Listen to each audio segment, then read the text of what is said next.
말씀 제목은 사역자의 정당한 보상입니다. 본문으로 우리 고린도전서 9장 14절 한 구절 찾아서 같이 읽고 오늘 하나님께서 어떤 말씀을 주시는지 한번 살펴보도록 하겠습니다. 고린도전서 9장 14절입니다. 네? 골로새서라고 했어요? 잘못됐어요. 그러면 고린도전서 9장 14절 왜 잘못됐지? 그러면 지난주 건가 보네요. 그러면 혹시 주보가 바뀌어 안 갔나? 그러면 저기 없으세요? 혹시 오늘 주보? 하나 가져다가 여보 하나 가져다 드려.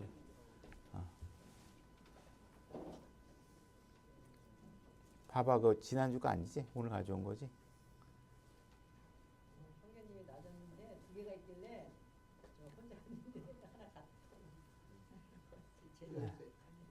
혼자 하는데 제대로 신수영 교수님 제대로 받으셨어요?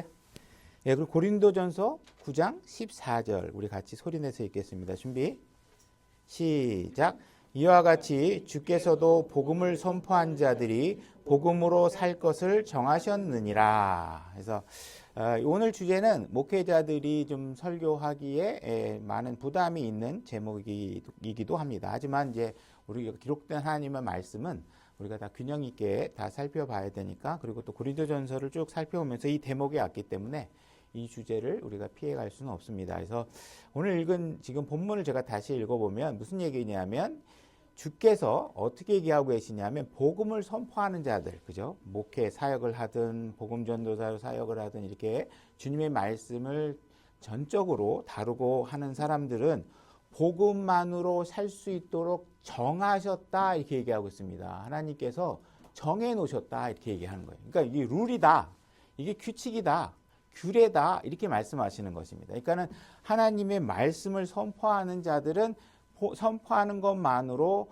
충분히 살아갈 수 있도록 교회가 그를 지원해야 되는 것이, 이것이 그냥 권면사항이 아니라 무엇이냐 하면 ordained, 정해놨다, 규칙으로 룰로 해놨다 이 말씀을 하는 것입니다. 그래서 우리가 하나님께서 이 기록된 말씀은 분명히 하나님의 영감으로 주신 말씀이기 때문에 그 어느 것 하나도 인간의 도덕적 기준이라든지 인간의 상식적인 기준으로 해서 그 경중을 우리가 구분해 볼 수는 없습니다. 그래서 이 말씀을 통해서 오늘 하나님께서 우리에게 주시는 말씀이 무엇인지 한번 살펴보도록 하려고 합니다. 그래서 9장 1절부터 한번 가보도록 하겠습니다. 9장 1절입니다.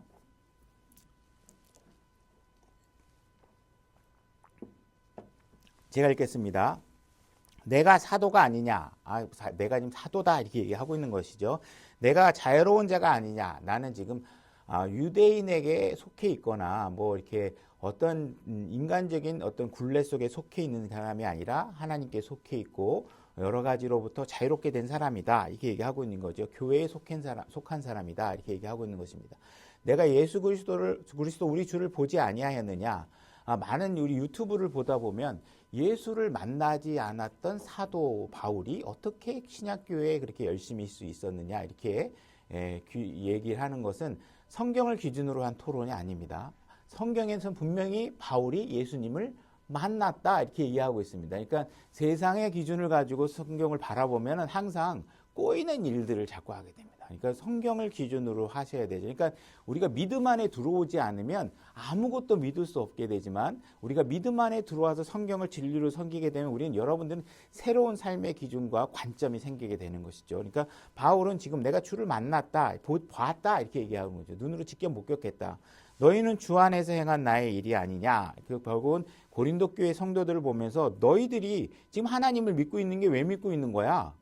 내가 이 교회, 이 지역에 와서 너희들에게 복음을 전해서 너희들이 지금 하나님의 교회에 속하게 됐는데, 이 산물이 뭐야? 나를 사도로 세워서 내가 한 일의 수고를 통해서 너희들이 됐는데, 어떻게 너희들이 나를 사도가 맞냐? 이게 아니냐? 뭐 등등 내가 하는 일에 대해서, 권위에 대해서 자꾸 의심을 하느냐, 이런 얘기를 하고 있는 것입니다. 그래서 바울은 자기가 갖고 있는 권위에 대해서 강력한 근거로 세 가지를 앞에 먼저 얘기하고 있죠. 뭐였냐면 내가 사도다, 분명히, 그죠? 그 사도의 근거로서 분명히 내가 주를 목격한 사람이고, 그 예수 그리스도의 삶의 공생의 처음부터 마지막까지를 직접 목격하신 분이시죠. 그래서 내가 사도가 분명히 맞다. 그 다음에 나는 자유로운 자다. 내가 유대인의 굴레에 속해 있지 않고 이방인을 가면 이방인스럽게 내가 행동하면서 예수 그리스도의 구원받은 자로서의 어떤 속박된 어떤 그런 자세를 가지지 않고 자유로운 모습으로 너희들에게 다가가고 있다. 그러니까 나는 이런 모습을 갖고 있으니 나는 분명히 자유로운 자가 맞다. 내가 예수 그리스도 목격했다. 이 세 가지를 제시하고 있으면서 거기다 너희들이 빼박 증거로 너희들이 나의 사도의 권위와 내가 너희들에게 행사하고 있는 권위에 의심할 수 없도록 하는 마지막 증거가 네 번째에 있는데 그것이 무엇이냐? 바로 너희들이다. 너희들이 지금 예수 그리스도 안에 들어와 있다는 것 자체가 지금 확실한 증거가 아니냐.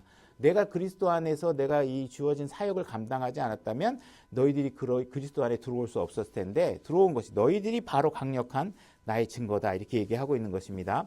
2절 보겠습니다. 다른 사람에게는 내가 사도가 아닐지라도 우리가 구원받은 사람, 예수 그리스도 안에 있는 사람들에게는 사도, 당연히 사도고 그들에게 있지만 다른 구원받지 않은 사람들에게는 사도라든지 이렇게 할 게 없겠죠. 제가 이제 사회에 나가면 사람들에게 예의상 나를 목사님 이렇게 불러주는 분들이 이제 요즘 제가 이제 그 교회 목회를 한다라고 이제 공식적으로 어나운스를 하고 난 몇 년 사이에는 그전에는 제가 이제 어디 가서 제가 교회 목사입니다 이런 얘기를 굳이 필요한 상대가 아니면 안 하니까 그 사람들은 굳이 그럴 때는 나를 목사라고 부르지 않죠. 사회적인 직함으로 저를 부르겠죠. 그러나 그런 사람들조차도 나를 목사라고 부르거나 이렇게 존중하는데 너희들이 왜 나에 대해서 의심하느냐 이런 얘기를 하고 있는 것입니다. 다른 사람들에게 내가 사도가 아닐지라도 분명히 너희에게는 사도이니 너희는 주 안에서 나의 사도직의 봉인이라.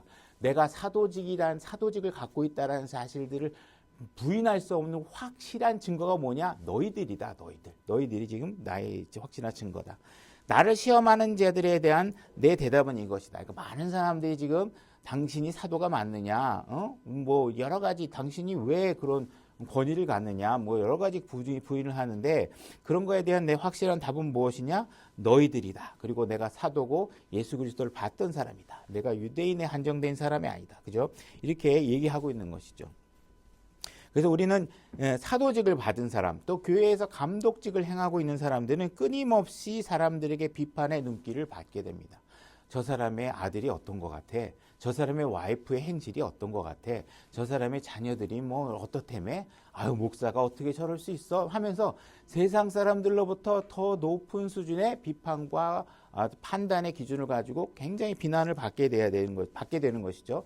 사도 바울은 이런 비판과 이런 비난에 대해서 내가 감내하는 것은 마땅한 일이다. 사람들이 비난하는 것 또한 마땅한 일이고, 그죠? 우리가 때로는 다른 교회에 다니는 사람들은 어디 교회에 다녀? 그러면서 다른 사람들이 우리를 걱정하죠. 킹제임스 성경 믿는 교회 다녀? 그럼 거기 이단 아니야? 이렇게 걱정하죠. 그 사람들이 비난하는 건 뭐냐면 그런 비난들이 사실은 서로에게 자정작용을 하고 때로는 진짜 이단에 간 사람들에게 새로운 기준을 제시하기도 하는 거니까. 누군가가 나를 이단이라고 비난하는 걸 기분 나쁘게 생각할 것이 아니라 그들이 엄중한 눈초리로 나를 계속 검증하고 있고 그 검증에 대해서 내가 부끄럽지 않은지를 계속 내 스스로를 점검하게 되면 내 믿음과 신앙에 대해서 두려워할 것이 없게 되는 것이죠. 그러니까 이 비난을 받는 것을 나는 부당하다고 생각하지 않는다. 너희들이 비난하려면 해라. 하지만 나에겐 확실한 내 그거에 대한 답은 뭐냐? 내 삶이다. 그죠? 내 그리스도인적인 영적인 삶의 결과를 봐라. 내 삶이 보면 내가 하나님 말씀대로 살고 있는 사람이 아니겠느냐 등등이 여러분들이 보여지고 있는 결과로서 내가 교회를 봐라. 내 안에 내 함께하고 있는 형제 자매들을 봐라 하면서 여러분들이 그 결과로서 그들에게 입증하고 그들의 비판을 수용할 수 있는 그런 자세가 되어야 되겠죠. 사도 바울은 지금 그런 말을 하고 있는 것입니다. 4절 우리에게 먹고 마실 권리가 없느냐. 그죠? 나도 사도지만 너희들과 똑같이 육신적 필요와 공급이 필요한 사람이다. 이 사실을 얘기하고 있는 것이죠. 나는 목회자이라고 해서 더 세상 사람들보다 다른 그리스도인보다 더 엄격한 평가 기준으로 받아야 될 이유는 없다. 이런 부분에 대해서 먹고 마시는 문제에 관해서 그렇다. 너는 하나님을 믿는 사람이니까 기도만 해도 배가 부르겠지. 뭐 이런 기준으로 보면 안 된다. 이게 여러분하고 똑같은 사람이라는 거예요. 그러니까 그 사람들도 먹을 필요가 있고 잠을 잘 필요가 있고 휴식할 필요가 있고 성경 공부할 시간도 필요하고 등등 우리 똑같이 기본적인 생활에 필요한 공급을 받을 권리와 유지가 있는 사람이다. 그러니까 이거를 갖다가 무조건 사회적인 헌신과 공헌으로만 판단하고 이렇게 봐서는 안 된다. 우리도 당연히 먹고 마실 권리들이 있다. 이렇게 얘기하고 있는 것입니다. 5절 계속 그런 연속선상에서 얘기를 하고 있는 것입니다. 우리에게 다른 사도들이나 주의 형제들이나 게바와 같이, 게바는 베드로를 얘기합니다. 베드로와 같이 자매 곧 아내를 데리고 다닐 권리가 없느냐 이렇게 얘기하고 있죠. 그러니까 베드로는 결혼해서 장모가 있다는 사실을 우리가 알고 있죠. 그래서 당연히 나도 결혼할 권리가 있고 여러 가지 권리가 있다. 그러니까 사도직이라 그래서 결혼 안 하고 뭐 이렇게 살아야 된다. 이런 높은 수준의 이상한 왜곡된 기준을 우리에게 적용하지 말아라. 우리도 다 결혼 생활하면서 사역을 할 권리가 다 있다. 이 얘기를 하고 있는 것입니다. 사도 바울은 본인이 특별한 케이스로 얘기하고 있지만 이런 목회자가 결혼해야 되는 일에 대해서는 무슨 다른 기준을 적용할 필요 없다. 나와 9절 6절입니다. 나와 바나바만은 일하지 아니할 권리가 없느냐. 그죠? 다른 사람들은 보니까 일하지 않고 복음 사역만을 통해서 충분히 성도들의 그런 또 지역 교회들의 공급을 받아서 사역을 하고 있는데 바울도 당연히 그들과 같이 내가 그들에게 어떤 사회적 생활에 필요한 공급을 지원받을 권리가 있는데 나는 마치 사도 당신은 더 거룩하고 영적이니까 당신 이런 거 없이 살아도 되지요 하는 식으로 판단하는 것은 마땅하지 않다. 나에게도 분명한 권리가 있다. 그렇지만 뭐예요? 사도 바울은 내가 그런 권리가 있지만 그 권리를 주장하지 않고 있을 뿐이다. 내가 왜 주장하지 않느냐? 뒤에 내용을 보면 알겠지만 내가 그 일을 통해서 혹시나 내가 전하고 있는 복음의 가치나 그런 어떤 능력이 훼손되지 않도록 하기 위해서 내가 주장하지 않을 뿐이지 나는 마땅히 받아야 될 권리가 있다. 우리 좀 보겠지만 이건 성경의 말씀으로도 그렇게 하도록 정해놓은 말씀이다. 이렇게 얘기를 하고 있는 것입니다. 우리가 이제 찾아보지는 거기까지 사도행전 20장으로 여러분들은 가보는데 사도행전 18장 얘기를 보게 되면 이 브리스길라와 아굴라를 사도 바울이 만나게 돼서 이 브리스길라와 아굴라와 함께 천막 만드는 일을 해가면서 같이 복음 사역을 하는 과정이 시작되게 됩니다. 그래서 그 천막을 만드는 일을 하게 되죠. 그래서 바울 같은 경우에는 지금 자기가 일하지 않고도 공급받을 권리가 있지만 무엇보다도 중요한 것은 복음을 전하는 일이기 때문에 그 공급을 기다려가면서 그죠? 그들이 공급할 수 있는 영적 상태, 이런 모든 것들이 이루어져야 되겠죠. 그들이 기꺼이 공급하는 것이 하나님을 위한 일이라는 영적 성숙이 성도들에게 따라줘야 되는데 그 일을 안 따라준다면 그들이 공급을 못 하겠죠. 근데 내가 그거를 기다려가면서 하나님의 복음 사역을 멈출 수는 없기 때문에 지금 바울은 어떻게 하냐면 내가 직접 일해서라도 내가 그 공급을 내가 스스로 공급하는 재정 문제를 내가 스스로 해결하면서라도 난 복음을 전하겠다. 이들에게 돈 내놔. 사역자에게 월급 지급해야지 이러면서 그들을 강요하지 않겠다. 왜? 그들은 아직 그런 가치를 이해하지 못하고 그걸 내가 혹시나 강조하다가 그들이 혹시 그 가치에 대해서 잘 이해하지 못하는 상태에서 상처를 받거나 뭔가 복음 전하는 일에 문제가 생길까 봐 그 일을 하지 않은 것이고 나는 하지만 그렇다고 내가 사역자로서 그 일을 재정적인 문제에 대해서 기대서 멈출 수는 없기 때문에 내가 직접 헌신해서 하겠다. 그래서 이런 헌신적인 방법을 통해서 그는 교회를 세웠고 그런 일들을 통해서 구원받은 자로 교회를 가득 채운 거죠. 그냥 숫자를 늘린 게 아니라 진짜 구원받은 사람으로 가득 채운 것입니다. 그들이 구원받았다는 사실을 우리가 어떻게 알 수 있어요? 그들은 1년, 2년 사이에 교회 안에서 집사가 나오고 사역자들이 배출이 되고 하는 일들이 일어나게 되는 것이죠. 그들은 하나님의 말씀이 놀라운 변화를 일으켜서 그들을 정말 주님의 전사들로 만드는 일들이 그 안에서 벌어진 것입니다. 이 사람들의 삶이 변화되지 않고 그냥 숫자들만 채워나간다면 그 일이 만들어지기 쉽지 않겠죠. 그래서 지금 바울은 그 모든 일에 있어서 본이 되는 방식으로 교회를 세워나가기 위해서 열심히 일하고 있는 것입니다. 그래서 바울이 그렇게 열심히 일하고 있는 이유는 무엇이냐 하면 세상 사람들이 봤을 때 저 사람 놀고 먹는 거 아니야? 저 사람 뭐 편하게 말이야 복음이나 전한다고 하면서 그냥 책상에 앉아가지고 놀고 먹는 거 아니야. 이런 모습으로 혹시나 오해를 살까봐 일하는 모습을 내가 보이면서 열심히 내가 사역을 하겠다. 내가 혹시나 다른 사람들이 나를 다른 사람의 돈으로 먹고 사는 사람으로 혹시 인식되진 않을까.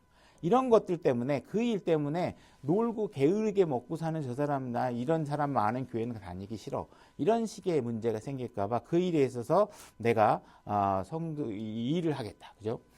우리가 목사가 되게 되면 그분들이 성도들을 만나야 되고 성도들과 교제도 해야 되고 그죠?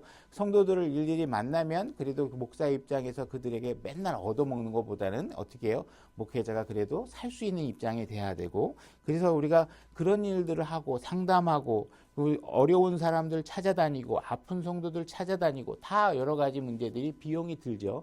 여러분들이 움직이려면 일단 버스 전철비서부터 해가지고 다 들어갑니다. 나가기 위해서 꾸며야 되고 뭐 가서 만나고 교제하고 맨손으로 가기 어려우면 뭐라도 사들고 가고 이런 식으로 해서 뭔가 살피는 일들이 하게 되겠죠. 그래서 이런 일들을 할 때 그런 일들의 모든 재정적 공급을 스스로 모두가 다 감당하게 되면 육체적 노동 시간이 길어질 것이고 그러면 여러분들에게 영적 공급을 하는 일에 대한 한계가 줄어들 것이기 때문에 이 일에 대해서 우리가 그런 육체적 공급을 통해 스스로의 노력을 통해서 공급하는 일들을 줄여줄수록 그들이 영적으로 성도들을 공급하는 것이 훨씬 유익하다는 사실을 알 필요가 있다. 그렇지만 어쨌든 내가 그런 일에 오해를 받기 싫어서 내가 스스로 노력해서라도 이 일을 하겠다라고 얘기를 하고 있는 것입니다. 20장 33절로 가보겠습니다.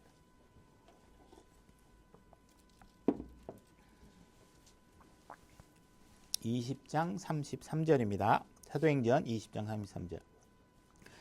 제가 읽겠습니다. 내가, 바울입니다. 내가 어떤 사람의 은이나 금이나 옷을 탐내지 아니하였으며 참으로 너희가 알거니와 내가 이 손으로 나의 필요한 것들을 마련하였고 또 나와 함께한 자들을 섬겨노라. 그래서 바울은 아픈 사람들을 돌보고 하는 일에 있어서 어떻게 했다는 거예요? 교회가 주는 돈만으로 이렇게 한 게 아니라 어떻게 내가 실제로 손으로 일해서 실질적으로 손으로 땀 흘려 일해서 번 돈으로 내 돈으로 했다는 거예요. 그죠? 우리가 법인카드 갖고 뭐 누구 밥 사는 건 쉽죠. 근데 내 주머니에서 밥 사는 건 쉽지 않습니다. 그죠? 바울은 지금 뭐 얘기하고 있냐? 교회가 준 법인카드, 법카로 내가 섬긴 게 아니라 뭐예요? 내가 손으로 일한 돈으로 섬겼다는 거예요. 그죠? 그러니까 교회에서 주는 법인카드 갖고 남 밥 사주고 이런 거는 남들 다 할 수 있죠. 쉽죠. 그렇죠? 그 일에 있어서 그 일에 부끄럽지 않게 하기 위해서 난 내가 천막 만들고 바늘로 막 그냥 한 땀 한 땀 꼬매서 막 하고 그죠? 그래서 그 천막 다 만들어 갖고 번 돈으로 내가 그들을 섬겼다 이 얘기를 하는 것입니다. 35절.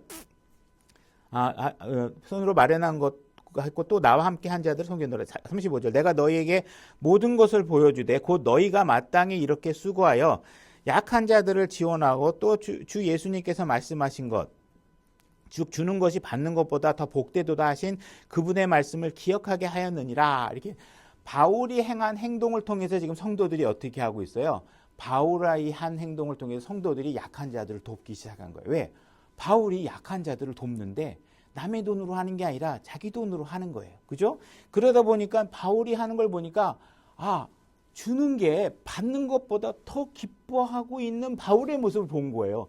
바울은 쥐꼬리만큼 월급도 제대로 못 받고 거의 뭐 자기가 일해서 하고 있는데 그래서 오히려 그 사람은 더 받아야 될 것 같은데 이 사람은 그 궁핍한 가운데서도 어떻게 내가 더 일해가지고 그 더 뭐 남의 것으로 한 게 아니에요. 자기가 만들어서 번 돈을 가지고 없는 사람을 더 도와줘. 받아야 되는데도 불구하고 더 도와줘.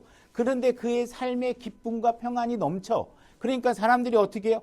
진짜 주는 게 받는 것보다 기쁘구나. 이 사실을 지금 그들이 알게 하는데 노력했다는 거예요. 바울은. 그죠? 이 얘기를 하고 있는 거예요. 그러니까 당시 에베소 교회에서부터 해가지고 교회들을 세워나가고 있는데 그들이 재정적 공급을 못하는 거예요. 왜? 그들이 아직 영적으로 이런 것도 깨달지 못해서 그런 것들을 잘 못해요. 대부분의 교회들도 마찬가지죠. 그들의 교회에 재정적 공급을 하는 부분들이 전체 교회에서 거의 10%, 20% 이내의 성도들에 의해서 교회 재정들이 충당됩니다. 나머지 분들은 그냥 오면 그냥 예를 들어서 $1를 내든 뭐 이렇게 자기가 주머니에 있는 돈으로 내지만 거의 교회의 재정을 고민하고 같이 나누고 그걸 헌신하는 사람들 아주 소수에 해당하는 거죠. 그래서 그 일에 관해서 내가 어떤 그 성도들에게 뭐 어떤 궁핍함을 호소하고 이렇게 그들에게 공급하라는 것을 요구하지 않고 나는 그 형편에 맞게 내가 스스로 일해서 생계비를 벌면서 하게 됩니다. 교회들도 마찬가지예요. 어쨌든 목사들은 그 교회의 재정들 중에서 가장 큰 포션을 감당하고 있는 사람이 누구냐? 개척교회 당시에 보통 사람들은 다 목회자들이 거의 전적으로 모든 걸 거의 부담하게 되는 현상이 일어나는 것이죠. 그 일이 일어날 걸 알고 지금 바울은 너희들이 교회를 개척하다 보면 이런 일이 일어날 건데 내가 그 일의 선구자고 이 일은 이렇게 될 수밖에 없다는 사실들을 보여주고 있는 것입니다. 그래서 목회자들에게 당연히 사례를 해야 되면 하는 것은 당연히 하나님 정한 일이지만 세상이 또 그렇게 규례들만큼은 돌아가지 않으니 그 일이 안 된다고 해서 사역자들이 그 일을 멈추지 말고 그 일을 스스로의 노력과 재정을 통해서 하게 되죠. 그래서 개척교회 목사들이 주중에 가서 막 일하기도 하고 하는 모습들을 보게 되는 건 이 사도 바울이 초대교회 당시에 일어났던 일들이 오늘날에도 이렇게 이루어지고 있다라는 사실들을 보게 되는 것입니다. 그래서 성령님께서 바울을 통해서 이 문제에 대해서 지금 선례를 만들어 놓고 있고 목회자들이 당연히 보상을 받아야 되지만 교회에 드리는 모습에 대해서 또한 선례를 만들어야 되는 것이 목회자다. 그래서 목회자는 자꾸 자기의 목회 사례를 가지고 고민하지 말고 오히려 드리는 것이 기쁘다는 모습을 더 주는 것이 기쁘다는 모습을 보이는 그런 모습으로 기쁨으로 그 일에 참여함으로 인해서 교회를 이끌어 나가야 된다는 사실을 선례를 통해서 보여주고 있다는 것입니다. 우리 데살로니가 후서 3장 6절로 가보겠습니다. 후 3장 6 제가 읽겠습니다. 이제 형제들아 우리 주 예수 그리스도의 이름으로 우리가 너희에게 명령하노니 너희는 질서 없이 걷고 우리에게서 받은 전통대로 걷지 아니하는 모든 형제들에게서 떠나라. 여기서 보면 질서 없이 걷는 일이라는 게 있다라는 것이에요. 그죠? 그래서 바울이 가르쳐준 대로 걷지 않는 사람들이 있으면 그 형제들로부터 떠나라. 이렇게 얘기하고 있죠. 7절 너희가 어떻게 우리를 따라야 할지 너희 스스로 아느니라. 이미 가르쳐줬으니까 모르는 게 아니라는 거죠. 모르는 상태에 있는 사람을 비난하거나 그들로부터 떠날 필요는 없겠죠. 근데 그들이 분명히 알고 있다라는 것입니다. 우리는 너희 가운데 질서 없이 행하지 않았다. 바울은 내가 이런 무질서한 행동, 질서 없이 행하는 행동을 나는 한 번도 한 적이 없다라고 얘기하고 있죠. 그러면 그게 뭐냐? 누구든지 누구의 빵이든 거저 먹지 아니하였으면 제발 누구한테 거저 얻어 먹으려고 하지 마라. 이것은 어떤 행동이라는 거예요? 질서 없이 행동하는 거라는 거예요. 거저 얻어 먹으려고 하는 거. 그죠? 누가 뭐 좀 하나 거저 주나, 누가 하나 뭐 하나 좀 나한테 공짜로 안 주나. 이런 생각을 갖고 여러분들이 살면 어떤 사람이에요? 무질서하게 사는 사람이고 그런 사람으로부터 여러분은 어떻게 하셔야 돼요? 떠나야 돼요. 그죠? 그걸 알고 있는데 안 하고 있잖아요? 그런 사람들 떠나라는 거예요. 그죠? 그렇게 무질서하게 행동하면 안 된다. 거저 먹지 아니하였으며 너희 중에 아무에게도 폐를 끼치지 아니하고 바울은 누구에게도 폐를 끼쳐서 뭐 좀 나 안 도와주나 나 안 해주나 뭐 이런 식으로 가서 저거 안 도와줄 수는 없고 마음에 찜찜하고 이래가지고 성도들의 마음을 상처 주는 일을 하지 않았다는 거예요. 내가 누구한테 폐 끼친 적 없다 이거예요. 아니하려고 수고와 해산의 고통에서 밤낮으로 일했다. 그래서 근데 그 바울이 일한 거는 정말 밤낮으로 해산하는 고통을 겪을 정도의 고통을 통해서 했다는 거예요. 왜? 성도들의 재정은 지급되지 않지. 그러나 해야 되는 일에 재정은 필요하지. 그러니까 밤낮 텐트 만들고 바늘로 꼬매고 해진고 꼬매고 이러면서 정말 온몸에 전율을 흘려가면서 내가 막 꾸벅꾸벅 졸면서 고통스러워하는 그 과정 속에서 교회를 세워나갔다는 거예요. 이게 얼마나 힘든 일이라는 거예요. 그죠? 이 정도의 힘든 일을 가지고 밤에도 이러고 낮에도 이러고 실질적으로 밤낮으로 영적인 일을 했다는 게 아니라 바울은 지금 일했다는 건 노동을 했다는 거예요. 노동, 땀 흘리고 하는 일을 했다는 거예요. 그러니까는 우리가 다른 사람들의 돈을 거저받아서 바울은 내가 도둑질한 돈으로 너희들을 돕는 게 아니라는 거예요. 그 얘기를 하고 있는 거예요. 내가 분명히 땀 흘려서 번 돈으로 너 밥 산 거야. 내가 오늘 너 밥 산 거 법카로 산 거 아니야. 내 돈으로 산 거야. 내가 땀 흘려서 일한 걸로 너 산 거야. 이 얘기를 하는 거예요. 그죠? 이 일을 강조하고 있는 거예요. 그러니까 내가 분명히 너희들에게 받을 자격이 없어서 이렇게 내가 힘들게 일하는 게 아니라 혹시나 오해될까 봐. 혹시나 너희들이 나에 대한 재정적인 문제에 대해서 잘못된 판단을 할까 봐 내가 이렇게 일하고 있다는 것이죠. 그러죠? 이렇게 얘기하고 있는 것입니다.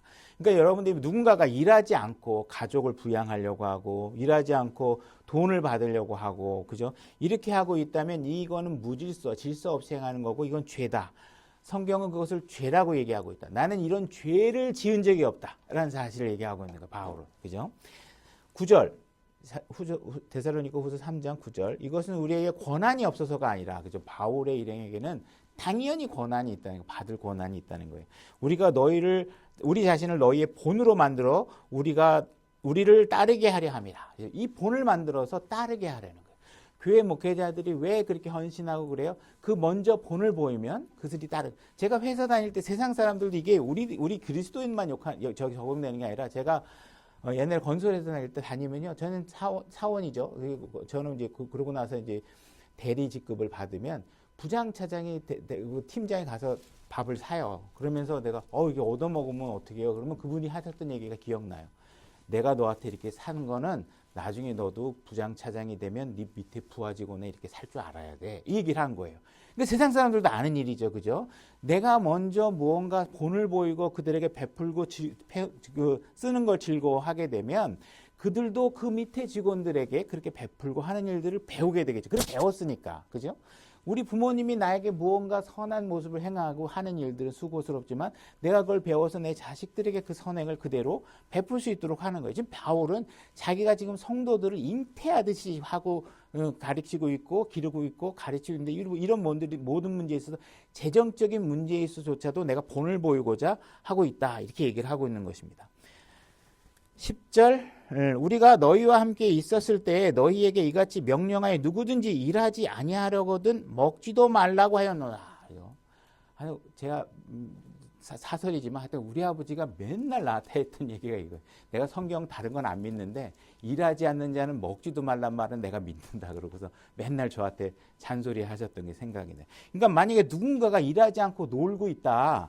그러면 그 사람에게 대한 확실한 처방은 뭐예요? 먹는 걸 주지 말라는 거예요.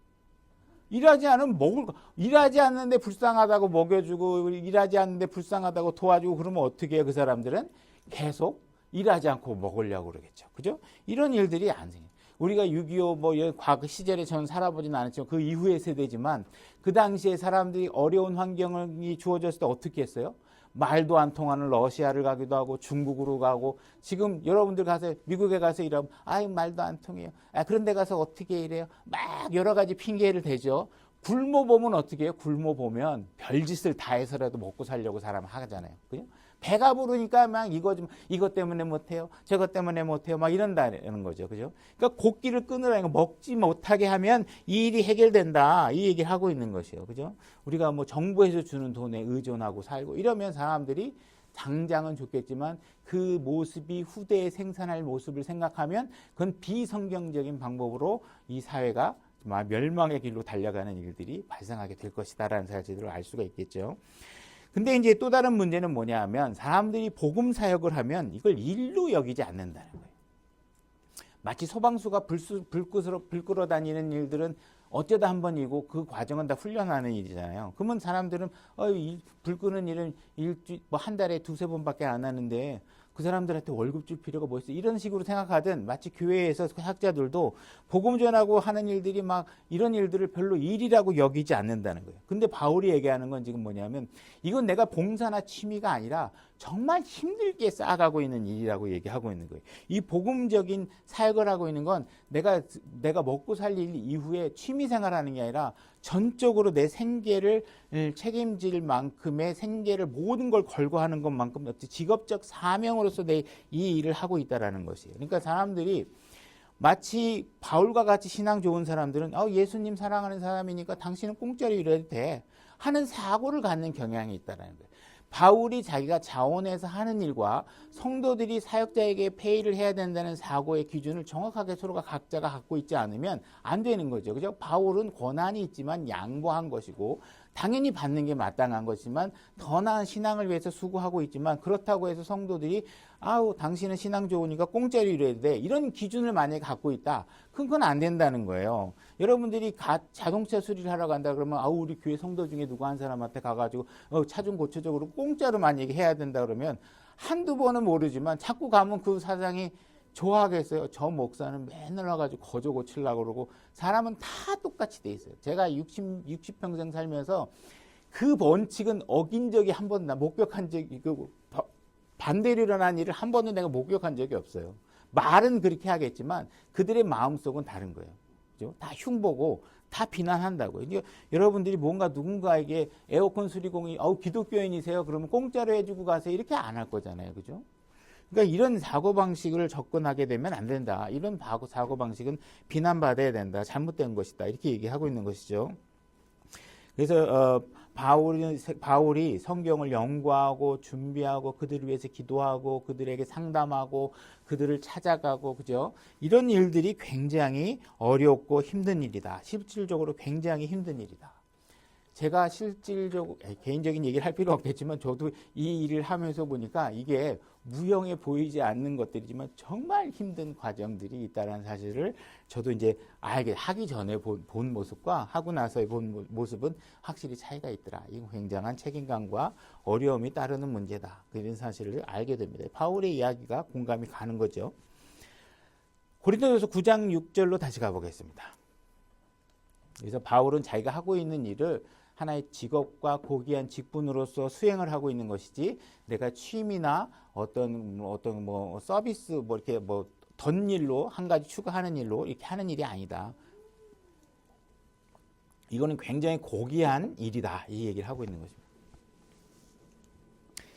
9장 6절 나와 바나바는 일하지 아니할 권리가 없느냐 분명히 있지만 그들을 압박하지 않았다고 얘기했고 7절 어느 때고 누가 비용을 들여 전쟁에 나가겠느냐 전쟁하는 사람이 전사인데 누가 자기 돈으로 무기 사고 그러겠냐 이거죠. 그죠? 누군가가 그 집단에서 전사들에게 그죠? 비용을 지불해서 나가게 하는 것이죠. 그래서 목회자가 여기서 강제 성도들의 지원을 받아서 복음 사역도 하고 거리에 나가서 복음도 전하고 누군가를 만나서 하려고 그러면 그 영적 전투의 뒤에서 배경이 되는 여러 성도들이 그 사람을 지원하는 일들은 당연한 일이 아니겠느냐 이렇게 얘기하고 있는 것입니다. 누가 양떼를 먹이고 그 양떼의 젖을 먹지 아니하느냐. 만약에 그 목자가 양을 수고해서 먹이고 살찌게 해놓고 나면 어떻게 해요? 그 양에게서 나온 젖을 짜서 먹게 되죠. 그거 당연한 일이 아니겠냐. 내가 그 목자가 양을 길렀으니 양이 배출하고 있는 열매의 젖의 일부를 취하는 것은 당연한 일이다. 그러니까 사역자들이 성도들을 영적으로 양육시키고 그 영적으로 양육된 성도들이 그의 열매를 일부를 사역자에게 지불하는 것은 보상을 하는 것은 당연한 일이다. 이 얘기를 하고 있는 것입니다. 8절 내가 사람으로서 이것을 말하느냐? 아니다. 나는 인간적인 관점에서 얘기하는 게 아니고 내가 사적 욕망으로 얘기하는 게 아니다. 율법도 같은 것을 말하지 아니하느냐? 지금 내가 이야기하고 있는 것은 바울이 개발해낸 논리가 아니라 뭐예요? 율법, 구약에 이미 이 이야기를 하나님께서 언급하고 계시더라. 이 얘기를 하고 있는 것입니다. 9절 모세의 율법을 끌고 와서 얘기하는 것이죠. 너는 곡식을 밟는 소의 입에 마개를 씌우지 말라 하고 기록되었나니 하나님께서 소들을 위해 염려하시느냐 이렇게 얘기하고 있습니다. 지금 신약의 원리들을 구약에서 가지고 와서 구약의 원리 중에 오늘날 신약에 적용할 수 있는 원리가 있는데 그것은 바로 사역자들을 지원하는 문제고 사역자가 열심히 소처럼 일할 때 그 일하는 소에게 다 마땅한 대가를 지불해야 된다. 만약에 소가 잠시 멈춰서 쉬고 싶다면 그걸 멈춰서 충분히 쉴 수 있게 해줘야 되고 원하는 양만큼 먹을 수 있게 해줘야 된다. 그래야 먹어야 그 다음에 또 맷돌을 돌리고 일하는 일들을 하겠죠. 그러니까 먹는 것과 쉬는 것들을 충분히 그가 할 수 있도록 지원해줘야 된다라고 얘기하고 있는 것입니다. 우리 신명기 25장 4절 진짜 있는지 보겠습니다. 그 말씀이. 신명기 25장 4절 제가 읽겠습니다. 너는 소가 곡식을 밟을 때 소의 입에 마개를 씌우지 말라 이렇게 얘기하고 있죠.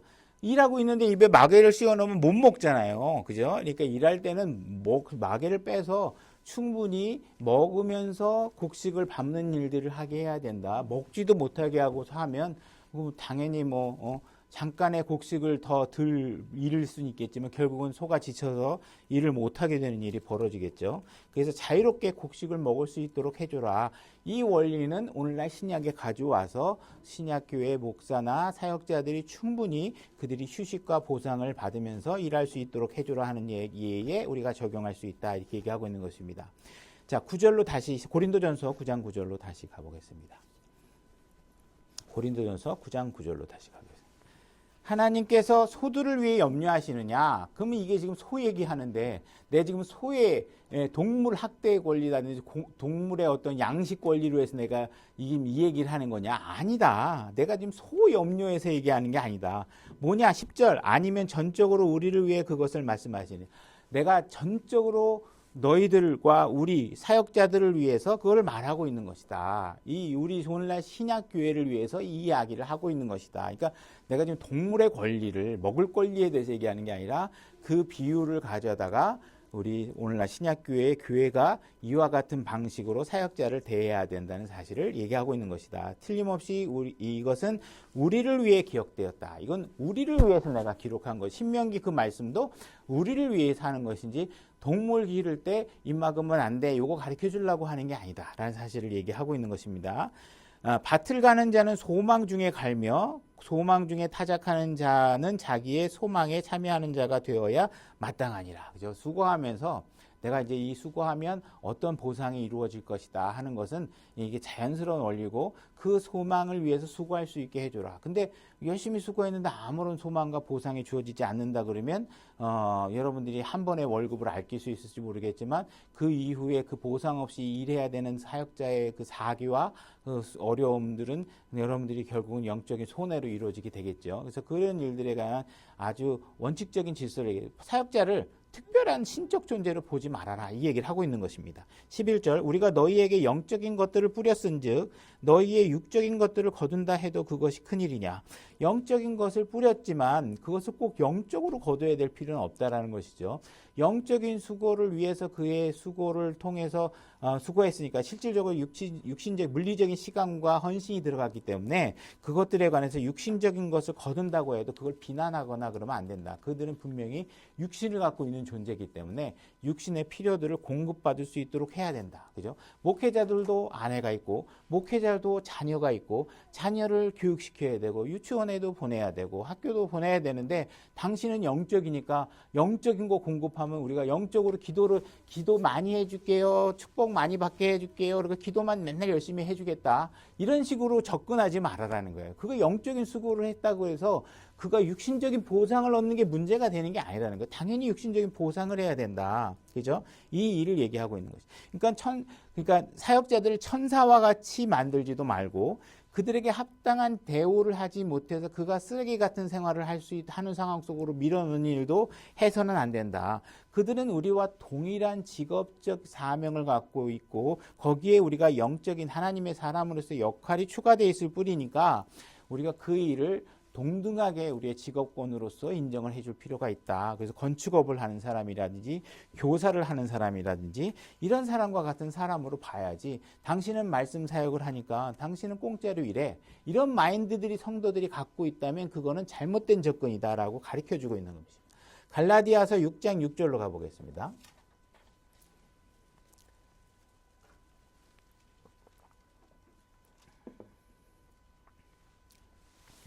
갈라디아서 6장 6절 제가 읽겠습니다. 말씀 안에서 가르침을 받는 자는 가르치는 자와 함께 좋은 것을 나눌지니라 이렇게 얘기하고 있죠. 말씀을 가르치는 사람과 배우는 사람이 good things, 좋은 것, 선한 것들을 나눠야 됩니다. 이 이야기의 맥락은 지금 어떤 맥락에서 얘기하고 있냐면 사역자들에게 페이, 충분한 보상을 할 수 있어야 된다는 맥락 속에서 나오는 이야기입니다. 속지 말라. 속으면 안 된다는 겁니다. 어떻게 속느냐 하면 하나님은 조롱당하지 아니하시나니 사람이 무엇을 심든지 또한 그것을 거두리라 이렇게 얘기하고 있습니다. 이것은 심은 대로 거두리라는 것이 그런 어떤 영적인 법칙을 얘기하는 게 아니라 지금 뭐예요? 하나님은 하나님을 조롱하려고 하는 사람들이 있는데 그게 무엇이냐 하면 사람들은 당연히 수고했으면 그 수고한 일에 대한 대가를 지불해야 되는 것이 마땅한 건데, 그죠? 수고해서 내가 씨를 뿌렸으면 그 씨에 대한 열매에 대한 소망과 그 열매에 참여해서 내가 열매를 가져가는 것이 이 열매의 일부를 내가 취하는 것이 마땅한데도 불구하고 그렇게 생각하지 않는 사람이 있다라는 거예요. 그게 뭐 어떤 일이라는 거예요? 하나님을 조롱하려고 하는 사람들이라는 거예요. 그 일에 대해서. 그죠? 그래서 8절 자기 육신에게 심는 자는 육신으로부터 썩은 것을 거두되 성령에게 심은 자는 성령으로부터 영존하는 생명을 거두느냐. 우리가 육신에게 심으면 육신적인 것이 나오는 것과 마찬가지로 너희들에게 이 사람이 수고해서 너희들에게 영적인 것들을 심어서 너희들이 영원한 것을 얻을 수 있게 해줬다. 이 일들에 대해서 반드시 수고를 해야 돼, 보상을 해야 된다. 그리고 이 얘기를 하고 있는 것입니다. 9절 우리가 잘 행하는 가운데 지치지 말지니 우리가 기진하지 아니하면 정하신 때에 거두리라. 그래서 반드시 하나님은 보상하시는 분이다. 이렇게 얘기하고 있는 것입니다. 그러므로 우리가 기회에 있는 대로 모든 사람들에게 선을 행하되 특히 믿음의 집안에 속한 자들에게 할지니라. 그래서 우리가 교회 안에서 당연히 우리가 세상에서도 그런 법칙이 통하는 것과 마찬가지로 우리의 믿음의 일에 관해서도 그들이 선한 행위를 하고 영적인 수고를 하는 사람들에게 우리가 이런 하나님이 조롱받는 듯한 행동을 해서는 안 된다. 당연히 우리가 육신적인 거 심어서 썩는 것들도 거둔 이런 인과관계 팥 심은 데 팥 나고 콩 나무는데 그런 법칙이 있는 것처럼 지금 이야기하고 있는 건 뭐예요? 수고했으면 그 수고에 한 거에 대한 적당한 보상과 수확, 거두어들이는 일에 대해서도 당연히 보상이 주어져야 되는 것은 마땅한 일이다. 이건 믿음 안에 있는 형제들 가운데서 반드시 일어나야 되는 것이다. 이것이 바로 행해야 되는 일들이다. 이렇게 얘기하고 있는 것입니다. 찾아보진 않겠지만 우리가 찾아보지 마지 마태복음 6장 21절에 너희 보물이 있는 곳에 거기에 너희 마음도 있느니라 이렇게 얘기하고 있는 것이죠. 그래서 여러분들이 만약에 어딘가에 투자를 하면 투자한 것에 대한 애정이 있게 되겠죠. 그죠? 여러분들이 만약에 넷플릭스라든지 이런 것들에 여러분들이 돈을 투자했다. 그러면 여러분 어떻게 돼요? 더 열심히 보겠죠. 왜? 투자한 거 뽑으려고. 그죠? 여러분들이 어떤 선교지에 선교 헌금을 했다. 그러면 그 선교지가 어떻게 잘 운영되는지 관심을 갖게 될 것입니다. 왜? 여러분들이 거기다 투자를 했으니까. 그죠? 그러니까 여러분들이 관심을 어디다 두느냐? 하나님의 일에 여러분들이 투자하고 관심을 갖는 일들이 여러분들의 영적인 길의 여정에 도움이 많이 된 것이다. 그러니까 다른 쪽에 육신적인 것에 뿌리기보다 영적인 것에 뿌리고 그 일들에 관심을 갖고 또 목회자들에게 투자하고 다 마땅한 보상을 하고 그 목회자가 잘 여러분들 영적으로 이끌어갈 수 있도록 지원하는 일에 대해서도 같은 법칙이 적용되도록 해라 이렇게 얘기하고 있는 것입니다. 12절 다른 이들이 너희에 대한 이 권리에 다른 이들이 너희에 대한 이 권리에 참여하거든 하물며 우리가 더 그려하지 아니하겠느냐. 그래서 바울이 더 물질적인 지원을 받을 권리가 있다 얘기하는 것이 12절 그럼에도 불구하고 우리가 이 권리를 쓰지 아니하고 모든 것을 참는 것은 우리가 그리스도의 복음을 가로막지 아니하려 합니다.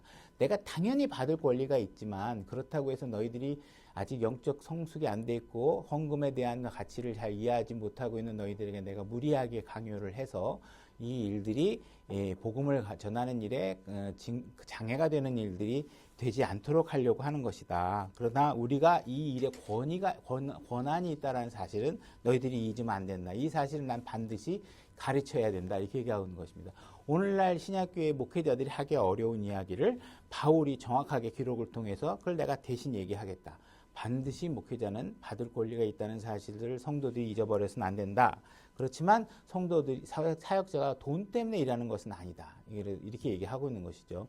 그래서 그들이 영적으로 수고할 수 있는 충분한 시간을 공급할 수 있도록 그들의 육신적 노동의 시간들을 줄여주어서 재정적 지원을 해서 그들이 영적인 일에 성경을 준비하는 일에 더 힘쓸 수 있도록 도움을 줘야지만 된다. 이렇게 얘기하고 있는 것입니다.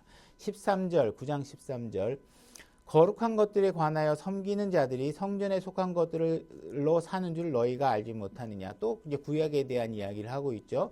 성전에서 섬기는 사람들은 어떻게 해요? 사람들이 성전에 희생물을 드리면 그 희생물을 드렸던 희생물의 일부를 제사장들이 취해서 살았었죠. 그죠? 이와 같이 그들이 성전에서 거룩한 일로 봉사하는 사람들은 그 성전 안에서 이루어지고 있는 일들의 부산물로 인해서 그들이 살았다. 그죠? 그 사역자든 제사장은 어떻게 해요? 제사 지내는 일들뿐만 아니라 불을 피우고 썩은 짐승을 치우고 그죠? 나중에 재도 다 치워야 되고 피비린내 나고 막 그냥 칼질했고 막 피 흘렸던 거 다 청소해야 되고 이런 일들을 하고 있는 그 사역자들은 당연히 성전에 속해서 드려진 희생물 가운데서 살게 되었다. 그러니까 마찬가지로 오늘날 신약교회의 사역자들도 교회 안에서 나오는 일들로 그들의 생계가 지원될 수 있도록 하는 것이 마땅하다. 이렇게 얘기를 하고 있는 것입니다. 14절 이와 같이 주께서도 복음을 선포하는 자들이 복음으로 살 것을 정하였느니라 이렇게 얘기하고 있죠. 우리가 본문으로 읽었던 내용입니다. 이게 정하다, 규율이다. 오늘날 신약교회에는 두 가지 규례가 있다고 저도 말씀을 드렸고 우리가 실질적으로 기념으로서 하는 행동은 딱 두 가지죠. 그러나 신약교회에서 하나님께서 규례로 정한 건 사실상 세 가지입니다. 뭐냐?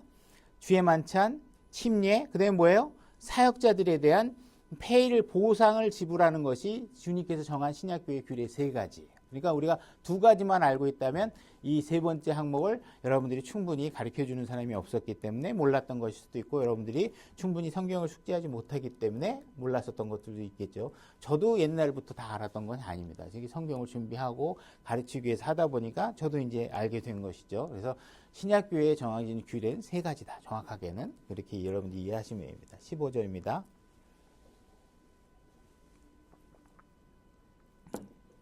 그러나 내가 이것들을 하나도 사용하지 아니었고 또 내게 이같이 해달라고 이것들을 쓰지 아니하였나니 내가 이렇게 뭐 돈 줘야 돼, 나한테 페이해야 돼라고 내가 너희들한테 편지를 쓰거나 하지 않았다는 거예요.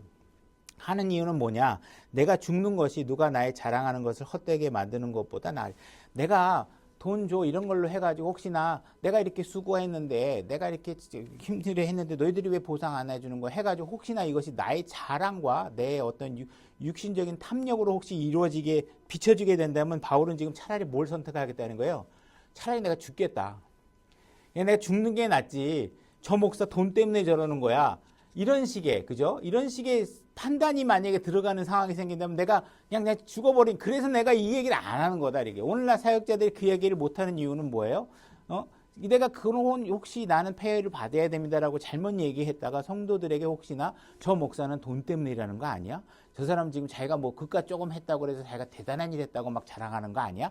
이런 식의 판단이 생긴다면 말이 나는 지금 바울은 뭐예요? 차라리 내가 그냥 죽는 게 나았다. 나 그게 낫지. 그래서 내가 너희들한테 편지를 쓸 때 절대로 내 개인적인 개인 구절을 홈페이지에 열어놓고 여기다 돈 주십시오 이런 얘기 안 했다. 이 얘기를 하는 거예요. 그죠? 그러니까 16절 내가 복음을 선포할지라도 자랑할 것이 없나니 이는 필연적으로 내가 해야 하기 때문에 내가 복음 선포하는 일을 혹시나 자랑 삼아서 너희들이 한다고 여기게 되면 안 된다. 이것은 내가 당연히 해야 될 것이기 때문에 하는 것이다. 만일 내가 복음을 선포하지 아니하면 참으로 내게 화가 있을 이르로다. 내가 자원하여 이 일을 하면 보상을 얻으려니와 내 뜻에 반하여 한다 할지라도 복음의 분배 사역을 내가 맡아노라. 그런즉 나의 보상이 무엇이냐? 진실로 내가 복음을 선포할 때 그리스도의 복음을 값없이 선포하고, 그러니까 바울은 지금 내가 돈 재정적 지원을 해달라 이렇게 편지를 쓰지 않은 이유는 뭐냐면 사실 내가 복음을 전파하고 있는 일에 대한 정확한 나의 보상은 무엇이냐? 내가 값없이 복음을 선포할 수 있는 기회를 얻은 것 이 자체, 그죠? 내가 강대상에서 복음을 선포할 수 있는 이 기회가 얻어진 것 자체가 복음을 전파하고 있는 사람들에게는 가장 큰 보상 그 자체가 된다는 거예요. 내가 이 놀라운 소식을 하나님의 이 진리의 귀한 말씀을 내가 사람들에게 알려줄 수 있다. 이 사실이 얼마나 기쁜 일이냐라는 사실 얘기하고 있는 거예요. 이게 나에게 가장 큰 보상이지 너희들이 재정을 해줘야 그게 보상이 된다 이 얘기를 하고 싶지 않다라는 거예요. 그죠? 그래서 정확하게 지금 바울은 자기의 스탠스와 성도들이 가져야 되는 스탠스를 정확하게 얘기함으로 인해서 교회가 선한 방향으로 움직일 수 있도록 제시하고 있는 거예요. 그죠? 사역자들은 돈 줘야 돼. 왜 나 돈 안 줘? 이런 식으로 스탠스를 가지지 않도록 얘기하고 있는 거고, 성도들은 당연히 또 당신은 하나님이 일하는데 왜 돈 받으려고 그래? 이런 식으로 하면 안 돼요. 그것이 선한 방향으로 서로가 시너지를 일으켜서 교회가 잘 선하게 운영될 수 있도록 지금 정확하게 방향들을 제시하고 있는 것이다. 그래서 바울은 지금 복음을 값없이 전파하고 있는 것 자체가 그에게 큰 기쁨이 되는 것이라는 거죠. 그래서 목회자들의 사역은 절대로 돈 때문에 하는 일은 아니다. 만약에 돈 때문에 하면은 성경은 그런 목사를 뭐라 그래요? 사꾼이다. 이렇게 얘기를 하고 있는 것입니다. 그래서 사꾼 목사가 되면 안 되죠. 그죠? 그래서 바울은 사꾼 목사가 되지 않기 위해서 이 정확하게 목사가 취해야 될 자세와 그리고 또 교회가 온전하게 돌아가기 위해서 성도들이 가져야 될 교리에 대해서 지금 성경 전체를 이 고린도 구정을 통해서 명확하게 우리의 진리를 보여주고 있는 것이다. 이게 말씀하고 있는 것입니다. 그래서 오늘 말씀은 여기까지고요. 오늘 주어진 말씀을 가지고